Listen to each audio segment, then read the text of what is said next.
सभी साथियों का अभिनंदन है। और आज के प्रदेश के जो हमारे अध्यक्ष हैं, एलन सिंह ने जो बोला कि वह वोट जिस पर हाथ रख देगी वो हाथ उड़ाएगा, और किसी का मतलब क्या है? आप लोग क्या यहाँ एजेंडा सेट कर रहे हैं?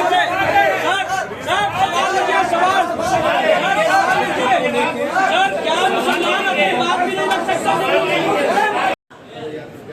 टेबल पर आया, बहस में हुआ, तब से हम लोग इस चीज को देख रहे हैं कि बहुत तरह की भ्रांतियां समाज में सुनने को मिल रही है। जैसे 2-3 दिन पहले से कि भगदड़ मच गई है, ये सारी चीजें स्पष्ट करेंगे अशरफ भाई, क्योंकि उस प्रकोष्ठ से है।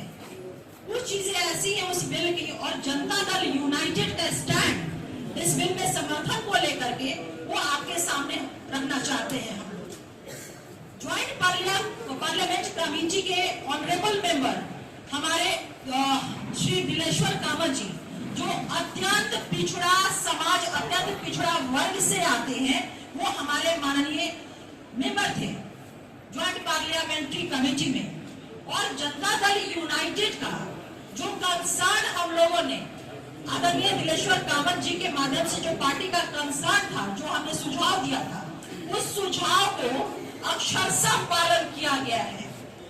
और हमारा जो कंसर्न था जेपीसी के समक्ष जो रखा था हम लोगों ने, वो था कि जो सामाजिक संगठनों के बड़े नेता थे, उन लोगों ने अपनी आशंकाएं, अपनी चिंताएं हमारे माननीय मुख्यमंत्री आदरणीय श्री नीतीश कुमार जी के समक्ष रखा था।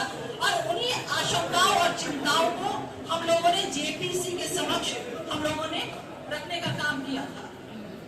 जो हमारा सजेशन था, सजेशन भी कह सकते हैं और शर्त भी कह सकते हैं, अगर इसको दूसरे वे में कहें, हमारे सारे सजेशन को मान लिया गया था। 5 सुझाव हम लोगों ने दिया था जेपीसी के समक्ष, और वो 5 सुझाव बिल में, इनकॉर्पोरेट बिल में उसको लाया गया, तो हमारी पार्टी ने समर्थन दिया। पहला जो हमारा सुझाव था, जमीन राज्य का मामला है, लैंड स्टेट मैटर है, और इसलिए कानून में भी ये प्राथमिकता बरकरार रहेगी। अब सोचिए कि जिस राज्य का, जिस प्रांत का, जिस बिहार के माननीय मुख्यमंत्री श्री नीतीश कुमार जी मुख्यमंत्री हैं, वहां पर जमीन को लेकर के जिस तरह से बातें उड़ाई जा रही है, कही जा रही है, भ्रम पैदा किया जा रहा है, कहीं कोई इस तरह की बातें हो सकती है क्या? माननीय मुख्यमंत्री नीतीश कुमार जी के रहते हुए अल्पसंख्यक, वंचित, शोषित, ये तमाम तबकों के हितों की रक्षा की कोई नौकरी भी रख सकता है क्या?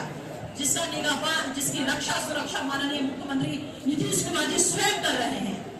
दूसरा हमारा सजेशन था कि यह कानून पूर्व प्रभावी नहीं हो, यानी कि रेट्रोस्पेक्टिव वे में ना होकर के प्रोस्पेक्टिव वे में ये प्रभावी होगा। यानी कि जो चीजें जैसी हैं वहां से नहीं, बल्कि जब ये बिल एनेक्टेड हो जाएगा महामहिम के हस्ताक्षर के बाद, उसके बाद से इस बिल के प्रावधान प्रभावी होंगे। तीसरा सुझाव हमारा जो था सजेशन, वह कि अगर वक्त की कोई संपत्ति रजिस्टर अगर नहीं है, लेकिन उस पर अगर कोई धार्मिक भवन, जैसे कि मस्जिद हो गया, दरगाह हो गया, ईदगाह है, कब्रिस्तान है, जिसे आप लोग सुनते होंगे कि लोग जो चिंताएं व्यक्त कर रहे हैं, भ्रम फैला रहे हैं कि सब जो है वो बर्बाद कर ली जाएगी, हमारा सब खत्म हो जाएगा। लेकिन इस बिल के माध्यम से जो हमने सुझाव दिया है, इनकॉर्पोरेट हुआ है, ये माननीय मुख्यमंत्री नीतीश कुमार जी की गारंटी के रूप में न सिर्फ बिहार में बल्कि पूरे देश के अकिलत समाज को ये मिला है कि उनके ये भवन जो है कहीं से भी इनके साथ छेड़छाड़ या किसी भी तरह का उसके साथ नहीं किया जाएगा। चौथा हमारा सजेशन रहा है, जो इनकॉर्पोरेट हुआ है, जिसमें माना गया है वक्फ संपत्ति से जुड़े विवादों के निराकरण के लिए जिलाधिकारी से ऊपर के अधिकारी को अधिकृत किया जाए, इसको भी शामिल कर लिया गया है इस बिल में, जो हमने सुझाव दिया था।